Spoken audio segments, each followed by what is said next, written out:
bendiga, hermanos. Amén. Que el Señor les bendiga más. Amén. Damos gracias a Dios, damos gracias a nuestros pastores, a nuestra líder de jóvenes por el privilegio que nos ha dado de compartir esta oportunidad con todos ustedes.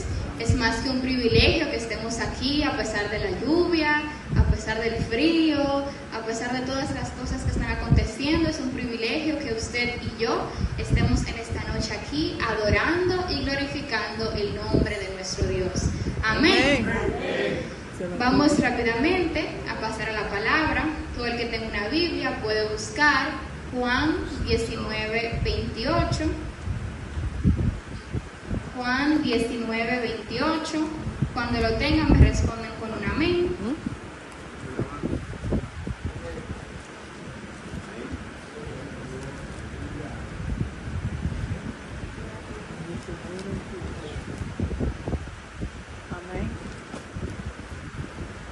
Juan 19:28.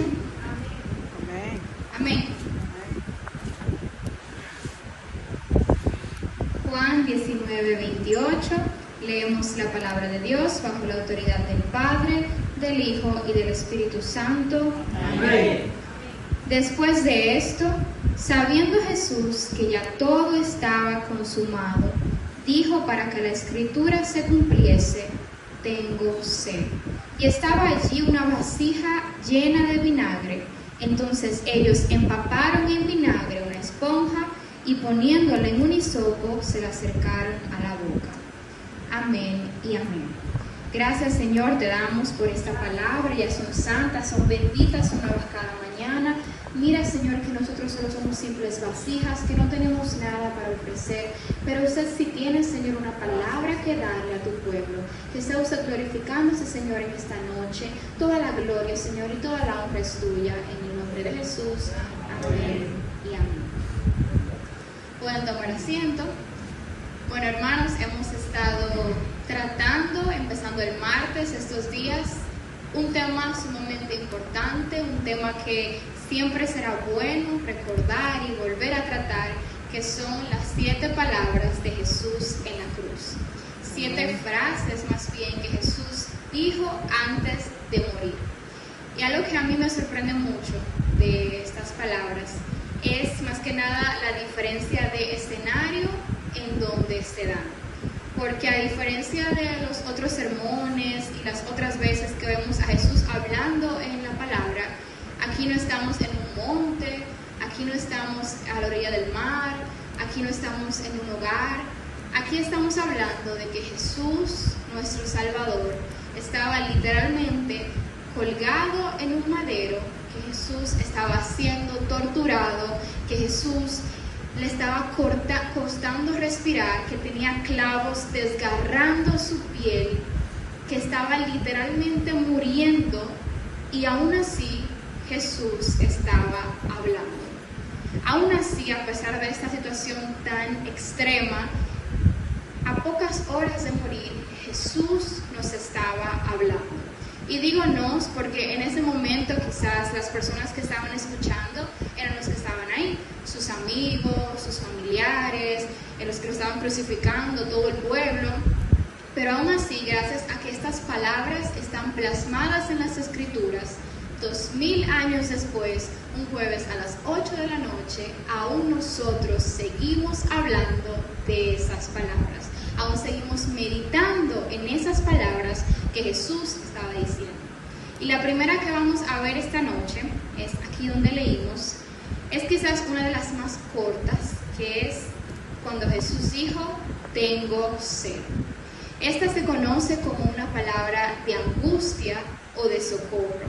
Es una palabra que refleja mucho lo que es la humanidad de Jesús.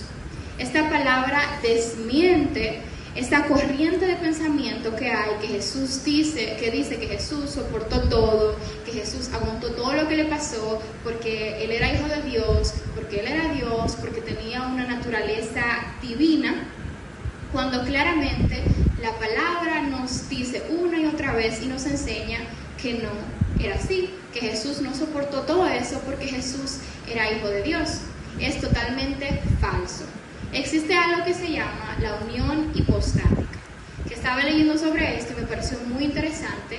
La unión hipostática explica cómo Jesucristo fue totalmente Dios y totalmente hombre a la misma vez. Cómo Jesucristo tenía dos naturalezas que son inseparables, pero que no estaban mezcladas. Cómo tenía dos naturalezas que una no interfería en la otra. O sea que Jesús fuese Dios, nunca interfiere con su humanidad. Y es algo que quizás es un poco como que así difícil de comprender totalmente para nuestra mente finita, pero así es como actúa Dios, así es como actúa nuestro Dios infinito. Y afirmando esta palabra, la Biblia está llena de estas características de Jesús.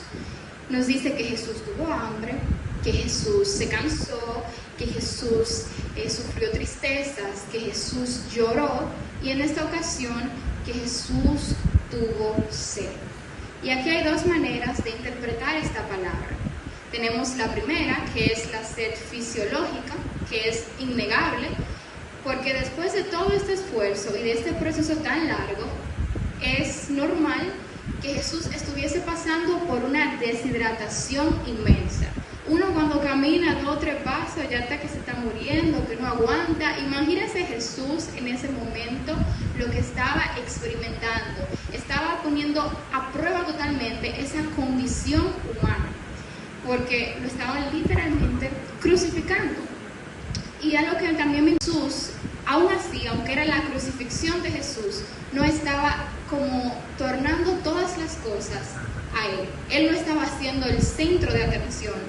Jesús, aunque lo estaban matando, Él no se estaba quejando.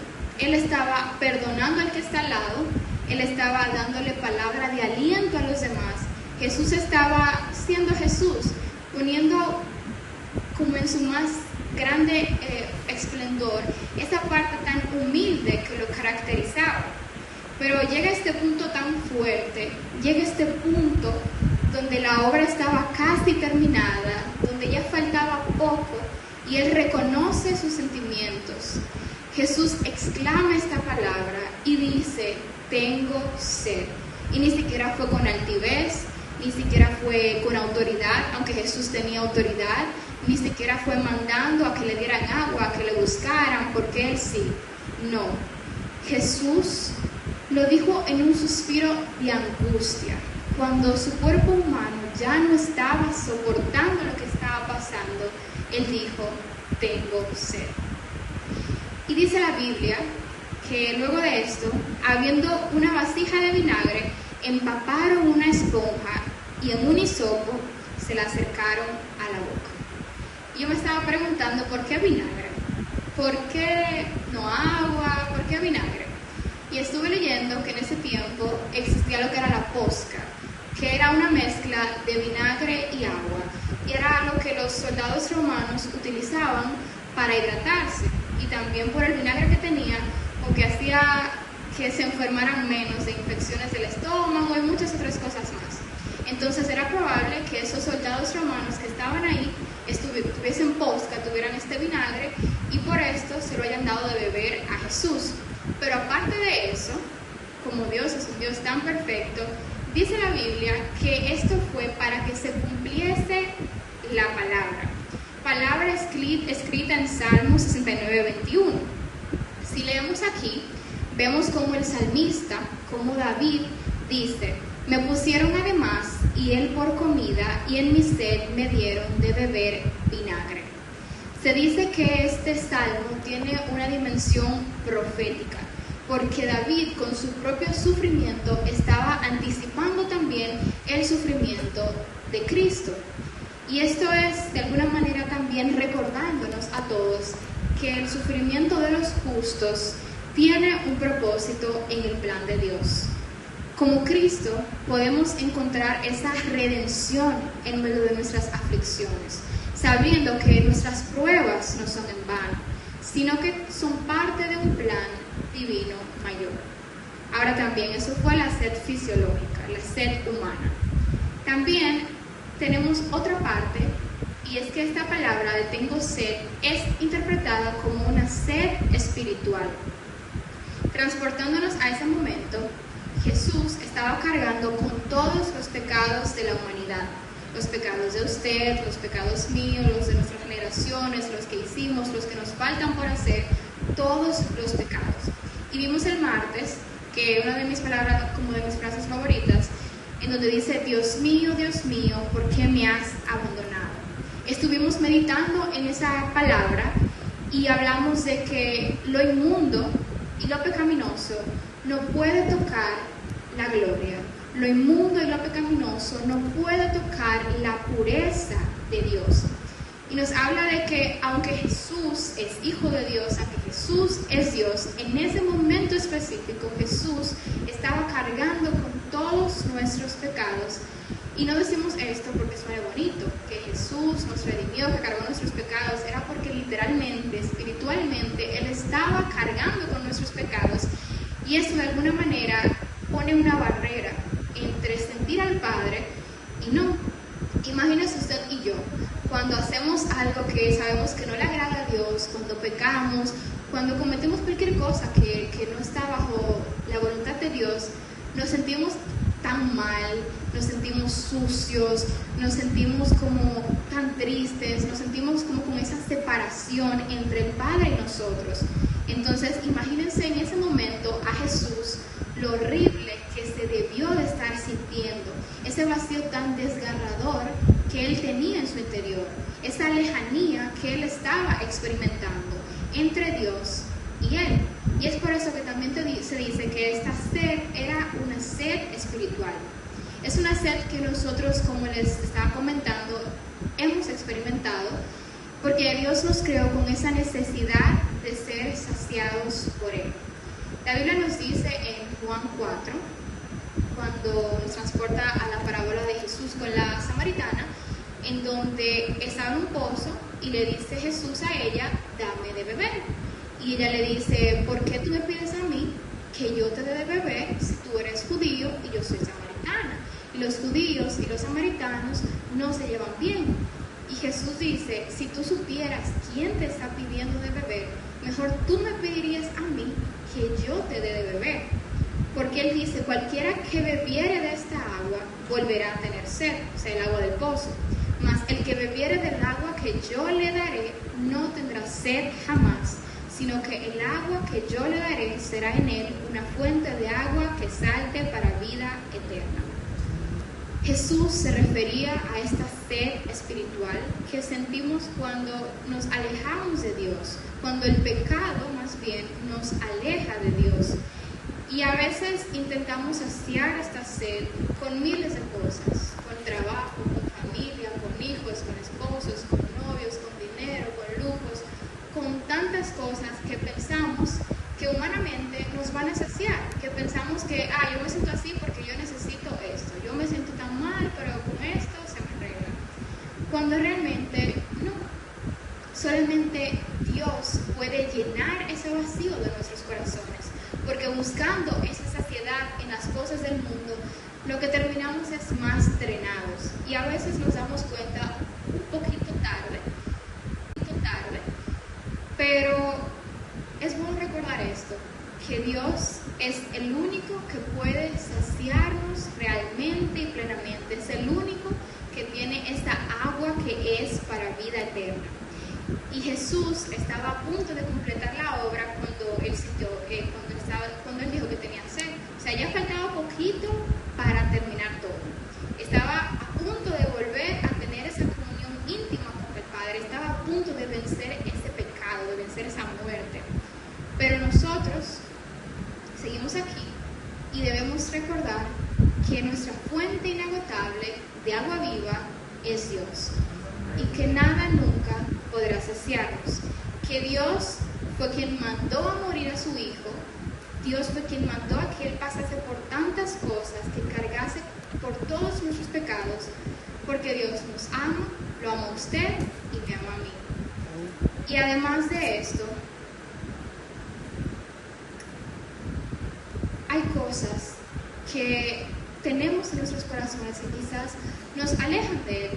Sabemos que estamos buscando esa llenura en los lugares equivocados. Si estamos pasando por esa situación, si nos sentimos así, si no nos sentimos así, o en las veces que en el futuro quizás nos vayamos a sentir así, es bueno saber que nunca es tarde para arrepentirnos y para volver a Él. Porque eso que hizo Cristo, eso que hemos estado hablando en este periodo y que seguiremos hablando hasta el final, ha sido y será siendo la obra más grande de amor que se haya podido experimentar en toda la historia de la humanidad. Que todo ese padecimiento, que todo ese sufrimiento fue con un propósito mayor. Y aunque quizás el enemigo pensó en ese momento que ese era el final, que estaba derribando a Cristo, que ya Él se iba a morir, que Él ganó, que Él sí, pues ese solamente fue el inicio de una nueva historia. Una nueva historia que se sigue escribiendo al sol de hoy. Una nueva historia que Dios nos da esta increíble oportunidad de poder volver a tener esa conexión con Él, de poder, a pesar de nuestros pecados, alcanzar esa redención, de poder en un futuro pues reencontrarnos con el Padre y obtener esa vida eterna, que es nuestro mayor objetivo. Nada en este mundo nunca será tan importante como tener esa salvación. Y se puede perder, es inestable.